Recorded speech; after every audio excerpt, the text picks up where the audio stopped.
We're here with Dennis Vacco, talking about Dennis's history, about Dennis's years serving Erie County in so many different capacities.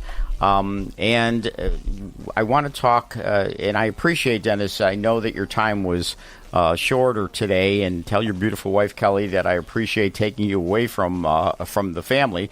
But I do want to get into a little bit more about when you were Attorney General, and then how that compares to what today's Attorney General is like. So tell us about that comparison. Yeah, so thank you. And I appreciate you giving me this platform to have this discussion today. Look, times were different. I know that sounds kind of cliche-ish, but, you and I both know that government and politics was much different. It's changed dramatically. In that day, no Democrat would call themselves a socialist. It baffles my mind. And proof of that, in my estimation, not only what you just said, but so I won in 1994 based upon a plurality of 100,000 votes in Erie County, which, the pundits, and just by the registration numbers, there were probably 130,000 more Democrats. That's right. In Erie County in those days. There were. But I won Erie County by an overwhelming margin. I used to tell George Pataki in those days that I kind of pulled him across the finish line because he didn't do as well as I did in Erie County. I'm not so sure that today, even an Erie County Republican could do that well. Maybe I'm wrong, but no, you're not wrong. It was because politics were different. I mean, the Democrat chairman in those days, a guy that I know that you worked with across the aisle, Jim Sorrentino, Vince Jim Sorrentino. He recognized that it would be important for a statewide office holder to come from Erie County, even if it was a Democrat. I'm not saying that Jim, laid down on the job, but I don't think that Jim, went to the mattresses, so to speak, as the Democrat Party chairman in Erie County to do me harm in 1994, which is part of the reason why my plurality was, 100,000 plus. So politics were different, and just the collegiality, across the aisle was different in those days. But I was... And Tom Reynolds was the same kind of person. Tom Reynolds was more about the individual, more about what needed to be done, more about getting things accomplished, like Jimmy Sorrentino. Yeah.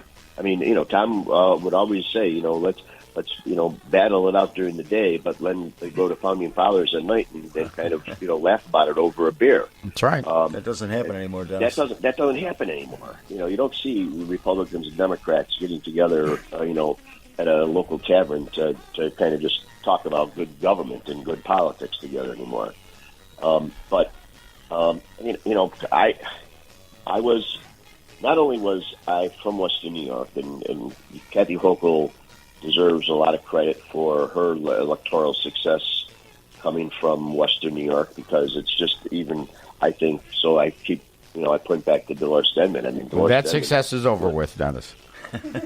Well, I think it is too, but, Western New York helped her in 2022. Her political career was a silver spoon.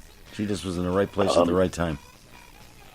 But, so I was not only from Western New York, I was from Buffalo, and, I still think that, the media downstate treats you differently if you're an upstater. It's harder to raise money if you're an upstater.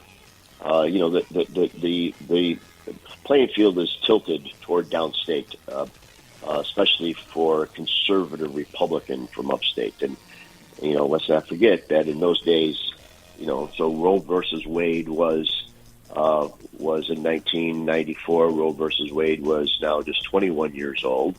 And the Dobbs decision was, a generation and a half yet to come. But, guys like you and Russ Mike Long, and the Archbishop, the Cardinal O'Connor, the Archbishop of the Diocese of New York, all ardently pro-life. Mike Long, it was very important for Mike Long that me, as the Republican conservative candidate in that race in 1994, that I did not cut and run on pro-life principles. Right. And while I didn't necessarily, it wasn't something that I led with my chin with. It was a part of me. I'm a Roman Catholic. I was raised as a Catholic, and had very personal views on the issue of abortion. I tried to separate my personal views because the chief law enforcement officer of the state needs to recognize the law and not personal religious beliefs. But it was still nonetheless an overlay, which made my job more difficult. Ironically, when I came to office, I learned that there was a case that had started in Rochester, New York, actually, where the DA in Monroe County, Howard Rellin, who was a conservative-minded Democrat in those days, was investigating a physician for allegedly providing drugs to help his patient kill herself. That physician was Dr. Timothy Quill. There was a growing national movement for advancing the concept of assisting individuals who wanted to end their life, assisted suicide. The overlay, the context in which all of this was going on was a guy by the name of Kevorkian in Michigan, who had been escaping the reach of law enforcement in Michigan as he was setting up almost these mobile assisted suicide clinics. So Kevorkian was out there. The state of Michigan was having trouble nailing Kevorkian down. And I come to office and find out that there was a case where Dr. Quill and his nationwide supporters challenged New York State statute, manslaughter in the second degree for assisting someone in committing suicide as unconstitutional, which derailed the grand jury investigation in Monroe County.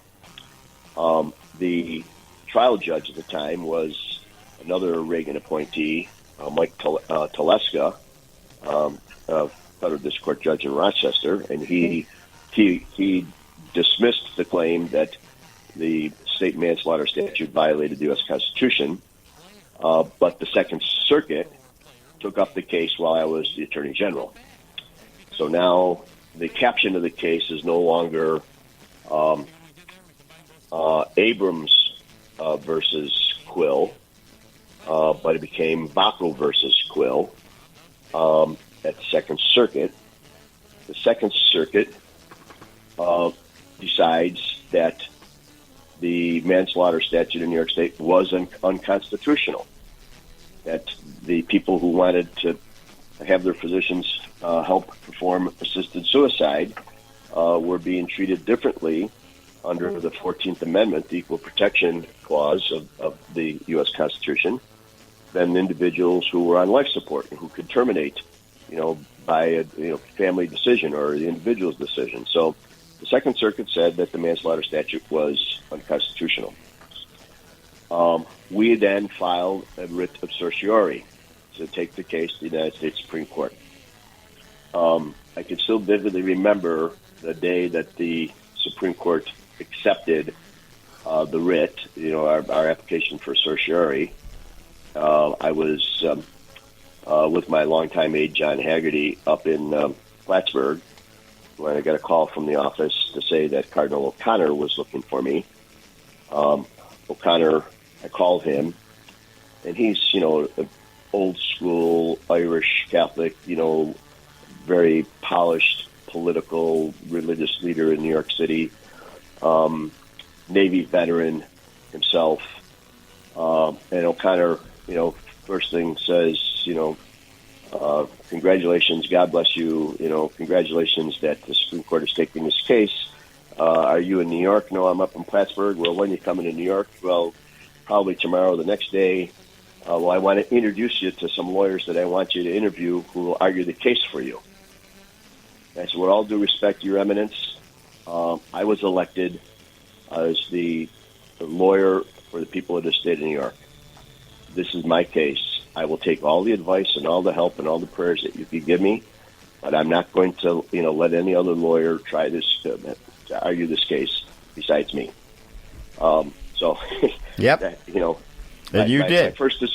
My first decision in that case was to tell the Cardinal O'Connor that he could tap the brakes on the guys that he wanted, the Washington pros that he wanted to argue the case. Mm-hmm. It was a daunting task. There's other lawyers in Western New York who appeared before the Supreme Court. Dick Arcaro, when he was DA, was before the Supreme Court. Paul Cambria before the Supreme Court a couple of times. Yep. So there had been other Western New Yorkers who had been before the Supreme Court, but this was my first opportunity, and it was a very difficult task. It took a lot of work, a lot of energy, and a lot of time. It's an extremely difficult task, and it's also challenging by just the fact that it is the U.S. Supreme Court. So I can imagine how you feel, having to appear there. But with your background, with your capabilities, so go on. I'm glad you were the one. So my opponent was Professor Lawrence Tribe, who was a Harvard law professor, who had written constitutional law books. When I studied con law at University of Buffalo Law School, the textbook was written by Lawrence Tribe. I still have my Lawrence Tribe con law book from the 1970s, and he's my opponent. He had been to the United States Supreme Court 23 times. Yeah. Before this appearance, and this was my rookie appearance. With a lot of help from a lot of good people, many of those people that Cardinal O'Connor wanted to introduce me to help immeasurably, and with a lot of hard work and a lot of help, we scored a unanimous decision, Yep. a 9-0 decision from the Supreme Court, indicating that assisted suicide was not constitutionally protected.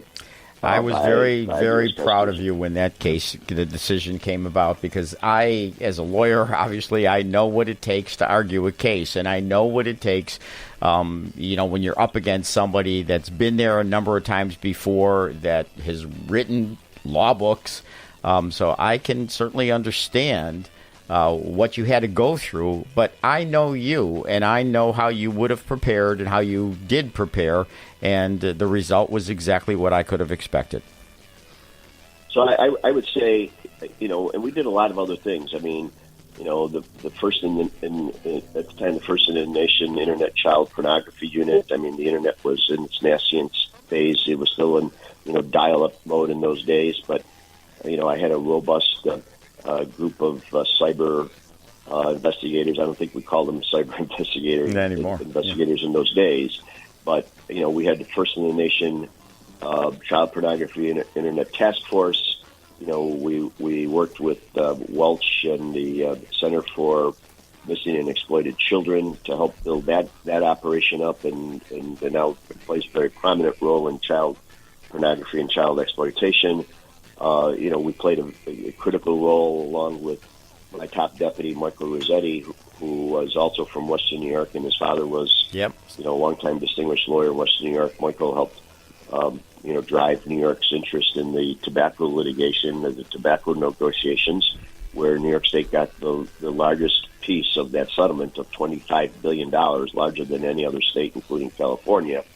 So there were a lot of proud moments, but I would say, without any reservation, that the proudest moment was indeed the success before the United States Supreme Court. And look, I think that that success really did put a stamp on your tenure, your term as the U.S. Attorney General. But there, like as you said, there were many other things. Look, this segment is come to an end. I appreciate. I need to have you back, Dennis. I need you to commit to come back so that we can continue on with what this discussion is and what the current Attorney General is compared to what you were. I look forward to that. I would like to talk about that in the not too distant future. So we're going to move from a prior Attorney General, Dennis Vacco, to someone who is running for Attorney General next year, who ran for Attorney General 3 years ago, who actually, when I looked at the numbers, actually got more votes in Erie County on the conservative line than Lee Zeldin 3 years ago in that race, his race for Attorney General. So Michael Henry. Michael, thank you for being on. Thank you for having me, Chairman. Good to be here with you this morning. So what do you think, Mike? I looked at the numbers. You actually, in Erie County, 3 years ago, got 32,989 on the conservative line to Lee's 31,996. You actually had more votes on the conservative line than Lee Zeldin did in Erie County 3 years ago. That's pretty fantastic. Yeah, I actually had the most votes on the conservative line statewide, and it's why over the last 3 years I've tried to attend as many Conservative Party events as possible. I'm extremely grateful to Chairman Kassar and what he's done with the party and leaders like yourself. And I think that it's important that we understand that the Conservative Party plays a very important role in New York politics. It focuses as the backbone in many instances on the tough issues and really holds many of the electeds and candidates accountable when they get a little wishy-washy in the jelly spine. So I'm very appreciative to the Conservative Party, leaders like yourself, and been building upon that the last 3 years. So give us a little bit about your background. Tell us, what you've done in your life, where you come from. Lead us into, then we'll talk about what you're up against. But I want people to know who you are, to get an understanding of who you are, how dedicated you are, and how you've handled yourself. Right. So I'm obviously live in Staten Island, which is considered the upstate part of downstate based on voting patterns. I started actually in finance. I was in the mortgage industry, lived through the whole 2008 mortgage crisis. I was in management. We had a really good operation, watched everything that happened. Quite frankly, in many instances, watched a lot of good small community banks get knocked out of business while some of the bigger banks that were a little reckless get preserved by the government. And then I decided to go back to law school at night. I went back to law school at night. Currently, I'm a commercial litigator. I'm with a firm. It's about 700 attorneys, 38 offices nationally. I focus primarily on creditor bankruptcy, judgment enforcement, complex breach of contract, and basically civil matters currently where individuals have stolen a lot of assets and or cash from my clients. I'm also a trustee on a union pension fund. I oversee the workers' side healthcare and pension fund. So it's grown from about 15 million to about 21 million. And basically the function there is to just make sure that the money is being invested properly for the workers. I also have a master's degree in international relations with a certification in international law and diplomacy, which obviously I don't use much these days. But in 2022, quite frankly, if you would have asked me 3 months before I ran, if I was ever going to run for Attorney General of the state of New York, I probably would have laughed at you. But I was watching what was going on back then. And, we ran a close race after absentees finished with about 46%. And I said to myself, you know what, I'll go back into private life. And then what happened was I continued to travel the state.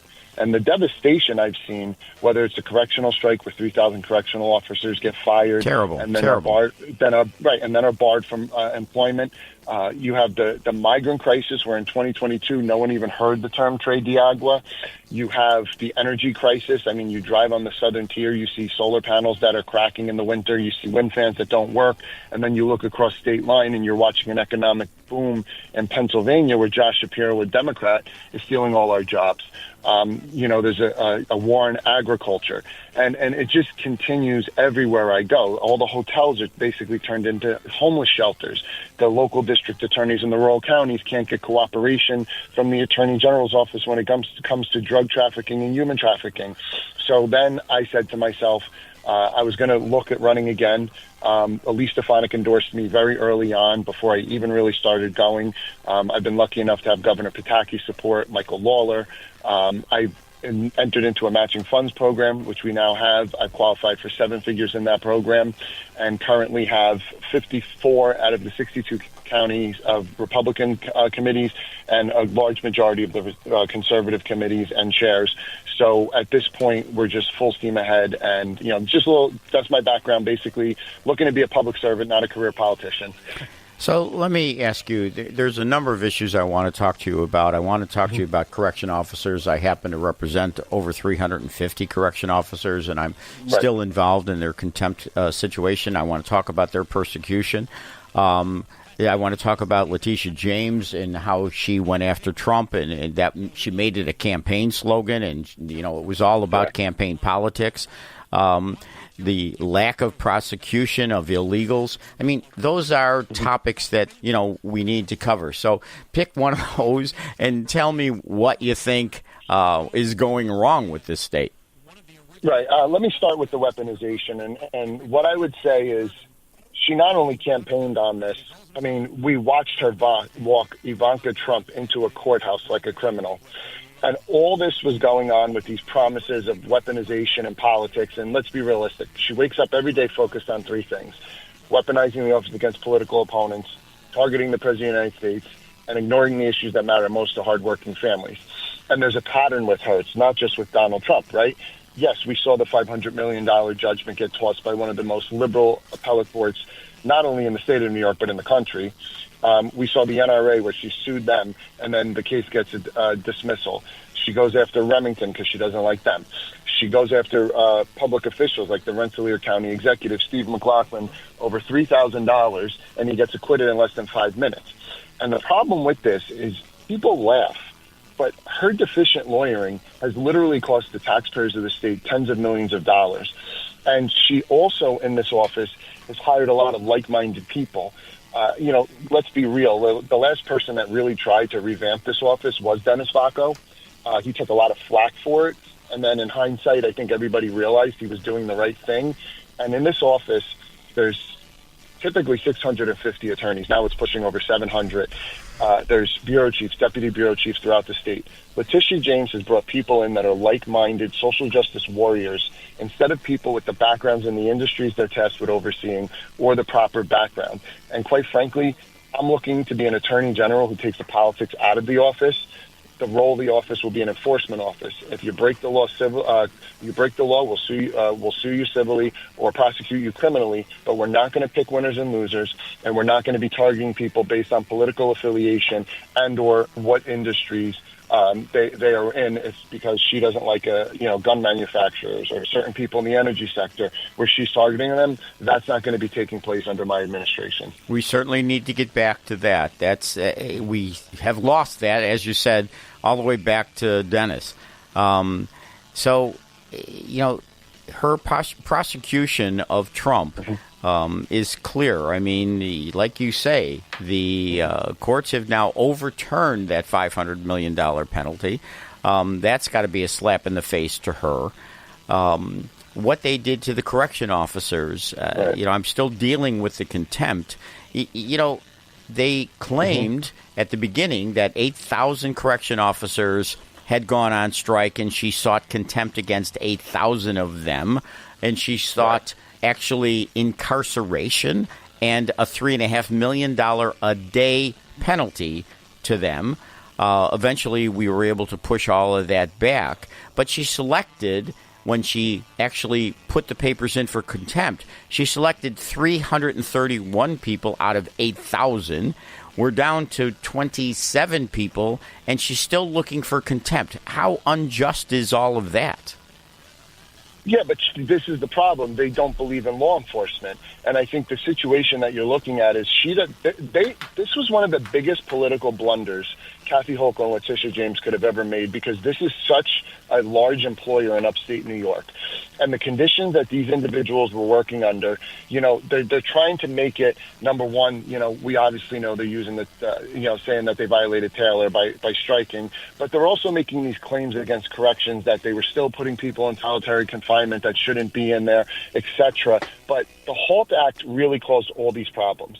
And the working conditions, not only just the conditions for correctional officers, the conditions for a lot of the prisoners that are now being targeted, because you don't have very mentally ill people in solitary. You don't have really violent people in solitary. You don't have people being segregated based on, how dangerous they are.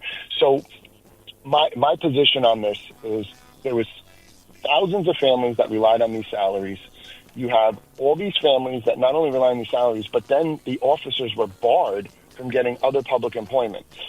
I personally, as the son of a former police officer, do not believe they should have been held in contempt. I think that everybody should have went to the table. The problem here with many of these pro-criminal laws they passed is for example, like in corrections, when they passed the HALT Act, they didn't listen to what the correctional officers' concerns were. When they passed cashless bail, they didn't listen to what local district attorneys and sheriffs were saying to them about how bad the law could be. And I believe, number one, the HALT Act should be fully repealed. If there's changes they want to make, they should fully repeal it, go back to the table of state legislatures, which is their job, and work on something that fits the narrow 6 categories that they were trying to work on, not this overly broad bill that's basically destroyed our correctional system in the state of New York.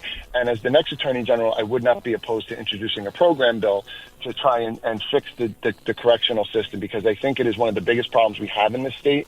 I know people like you are fighting on behalf of these correctional officers, but, unless you're seeing it firsthand like you and I have, people do not realize how bad this is, and it's been going on for a few years. It's not something that just happened overnight. And, the thing we're not talking about is the families that are harmed, and also, quite frankly, the high death rate of correctional officers upon retirement right now, or the death rate of many of them because of the hours that they were being forced to work, in many instances not being able to go home for days on end. And this is something we cannot have for people that are risking themselves in a prison every day to keep everything under control and in order. I can tell you there are tens of thousands of those correction officers, their families and friends, who will certainly not be voting for Tisha James. They will be in your corner. Yes. And I'll be in their corner. It's not about me being in it's about me being in their corner, because they deserve better than how they've been treated these last few years. And I want to be in their corner just as much as they want to be in mine. Well, hey, Michael, this is Bob Davis. I'm former Erie County Republican chairman, currently the chairman of the town of Amherst, a big town in this state, as you know. Mm-hmm. Let's talk about the Attorney General and her indictment, mortgage fraud. Sure. So I have a background in the mortgage industry, and what I'll tell you is there's a pattern over 40 years, and by the way, the whole time she was barred as an attorney, where on 2 occasions she married her father on a mortgage document. And you could go into the ACRIS filing system in New York City and look it up in 1983 and 2001. The mortgage notes and applications say husband, wife, while the title says father-daughter. There's another instance where she got financing for a 5-family but said it was a 4-family. Why is that? To get around commercial interest rates. There's also a situation that we've been privy to where apparently in city government she got money to a not-for-profit that in turn gave her a zero-interest home equity line of credit. And not only that, she never did repairs to the property.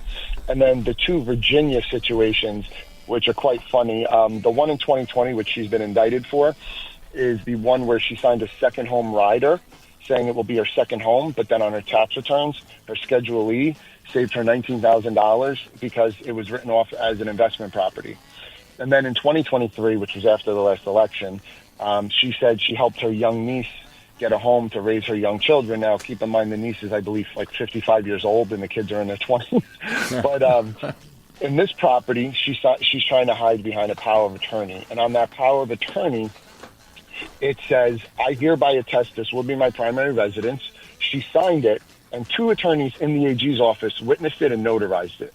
So clearly all 3 of them have some issue with reading comprehension if they didn't know what they were doing. And the other thing I would say is when you watch her in an interview, she always says, you have to prove intent. You have to prove intent.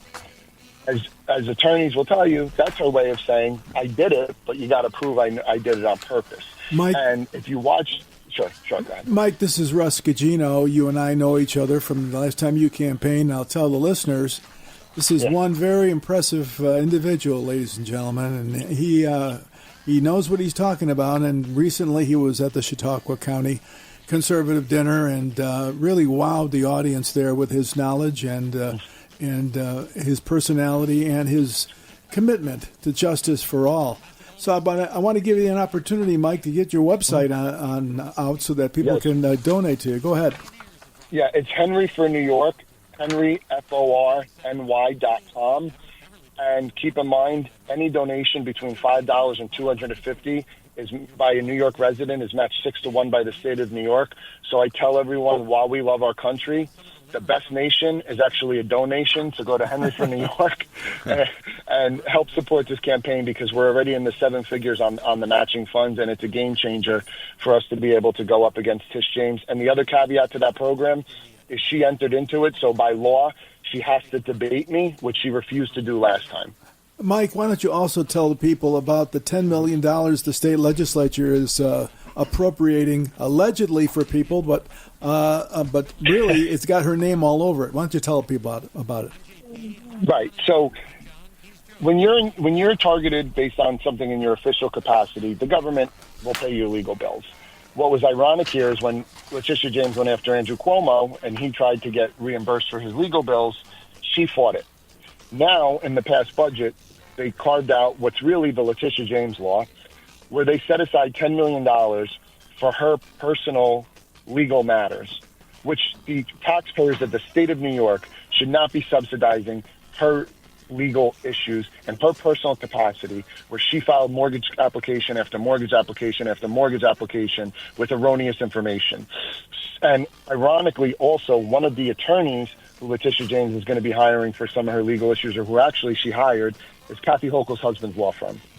So the taxpayers of the state of New York will be subsidizing Letitia James' legal defense to all her personal mortgage fraud issues. And to me, that is disgusting.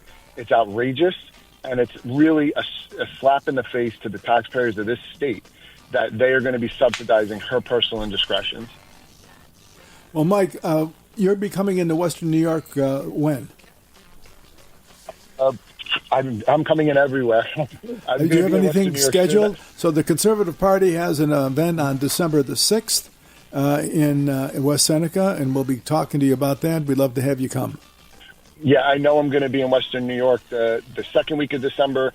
I would definitely look to put that on my calendar. Would love to get to see you again. You were very good to me in 2022, and also get to see the chairman. So, again, there are multiple allegations against Letitia James with regard to mortgaging these properties. There's what she called a 5-unit property, or what was a 5-unit property in New York, that she got a benefit because the benefit was only for 4 units, but it clearly was a 5-unit property, right? Yeah, she was trying to get around commercial interest rates in New York City, and I'm sure there was some kind of rent stabilization issue. And look, this is 5 or 6 instances of these mistakes, and the one commonality is it was always to get a lower interest rate. So, look, she's entitled to the presumption of innocence, but I think you know as well as I do, if you or I did 5 or 6 real estate closings for a client that were this bad, we would be before the bar. That's exactly right. We would be going under disciplinary committee for those 5 or 6 closings that she did while she was a barred attorney and claiming she's the best of the best. And that's what I say. You're either the best of the best and you did it intentionally, or you lack the basic reading comprehension skills of a kid in a middle school, because I could walk in anywhere with these applications and a 7th grader will say to me, I don't live in Virginia. I'm not married to my mom. I mean, This is how embarrassing these mistakes are. Yep, it's crazy. All right, look, I know you said you had to leave at 12:45. If that's still the case, then I appreciate you coming on. We'll have you on again. Thank you so much for having me, Chairman. It was nice speaking to you. I want to do another recap of this election we just had. So I found some very, very interesting statistics as to why Democrats won, and according to this article, why it's an illusion. And it goes on to say that It's fascinating how both sides of the aisle don't seem to get the math that happened in this last election. Democrats not only lost, they lost big, while Democrats continue to play the game of chicken with Republicans and the American people. Here's the math that this article points out. 1.7 million people have left New York. 1.6 million people have left California. 881,000 people have left Illinois. 350,000 people have left New Jersey. Now look where they went. 1.5 million people moved to Florida. 1.2 million people moved to Texas. 520,000 people moved to North Carolina. 483,000 moved to Arizona. And 459 moved to South Carolina. What does that tell you? What it tells you is that Republicans have moved from blue states to red states. You've got to believe that these people that have moved, because they've moved from blue states to red states, these have to be Republicans who are voting with their feet. So what's left? What is left? What's left is a group of people that don't produce what the people who left produce. So New York is going to find itself continuously, and these blue states are going to find themselves continuously underfunded. You know, when the big taxpayers leave, what does that give New York in terms of taxation? Now, one of the things I learned this week, so I happen to have some clients who have some substantial wealth. And here's the way New York's estate tax works. If you have under $7.16 million, then New York does not tax your estate. Now, that seems pretty generous, especially to us here in Western New York, but it's not so generous in New York City. But if you're under $7.16 million, there's no estate tax. But here's the catch. It's called the New York State estate tax cliff. Because if you have 5% more than that, $7.4 million, then there is no exemption whatsoever. None. So here's the craziness. If you have $7,480,000, you're going to have roughly $800,000 in taxes. And if you had $350,000 less, you'd have no tax. So you can imagine in New York City, when people look at this in New York City that have wealth, they're going to go to states like Florida that have no estate tax. And so that's a big part of why you see the business earners, the business owners. There was an article in the paper about a restaurant owner that has a number of restaurants in New York City that says, I'm not staying here when Mandami is talking about $30 an hour as the minimum wage in 2030. I'm not staying here. And they're moving. So, Bob, you've commented about this in terms of Amherst, in terms of what you see locally in your town. So what are your thoughts about this article, about what these people are pointing out, that Democrats are winning a temporary battle, yep, but they're up against a major funding battle? Yeah, they are. But, before I get into the Amherst thing, Ralph, 1.7 million people left New York State this year. That's why Kathy Hochul got the Florida State Board of Realtors Woman of the Year Award. And Mamdani's going to get it next year because, as you said, with the estate tax and, these businesses are going to leave the city of New York. And, by the way, who's going to be left to foot the bill? Mamdani's going to get the Realtor of the Year Award for Florida, right? That's right. For Florida. That's right. Let's talk about Amherst for a second. We lost, and we had great candidates, Dan Gagliardo and Mary Dormer, John Traber, Chris McMaster for town justice. We waged one heck of a fight, and we came up just a little bit short.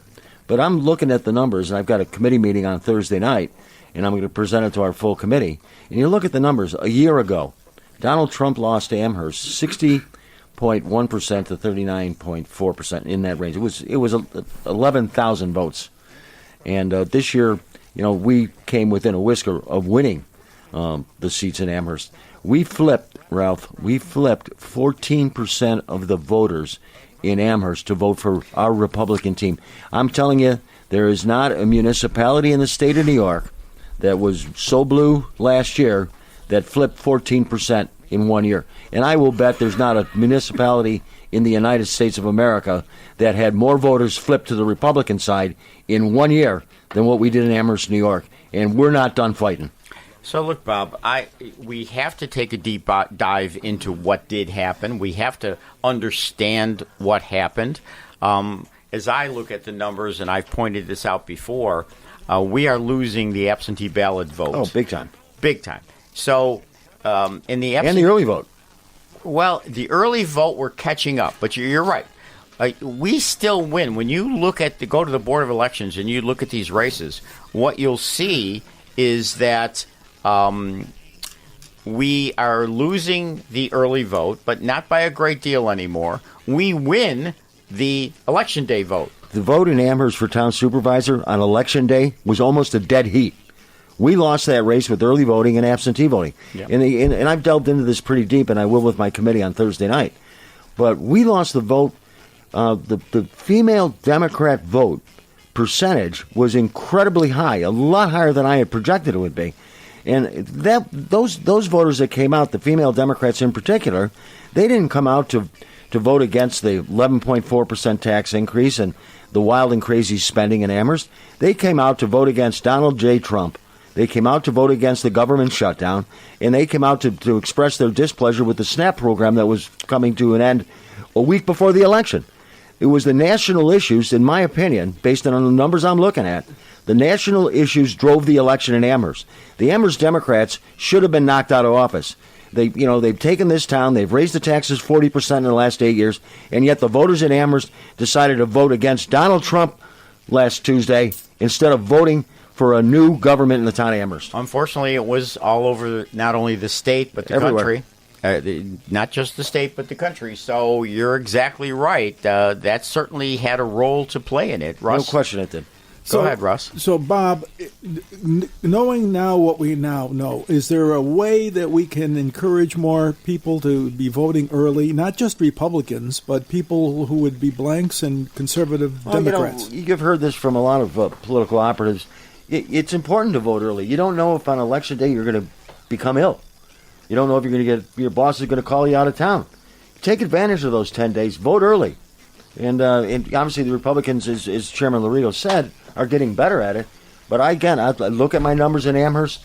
We lost early voting and absentee voting by 1,700 votes. We lost the election on Election Day by less than 100. Do you think it's time for the Republican Party and even the Conservative Party to look at ways of increasing enrollment? Well, one of the things that I'm looking at in Amherst going forward is we have to be aggressive in registering new voters. I mean, every week the county clerk's office comes out, and it's in the Buffalo News every Sunday. It comes out with all the properties that were sold in every town in Erie County. In Amherst, it's usually the longest list. We have got to go knock on those doors that next week and say, hey, I understand you just moved in. I'm the Republican committee member for this election district, this neighborhood. And let me tell you a little bit about Amherst. And try to get these people to register. One of the things that's happened to Amherst in the last 20 years, it used to be Republican. And with the university and all, you go down Sweet Home Road, you go up Maple Road, look at all those housing complexes. Those aren't Republicans moving in. We got to go knock on their doors and tell them why they should consider being a Republican. So, look, we've got a lot of work to do. We are going to do the work.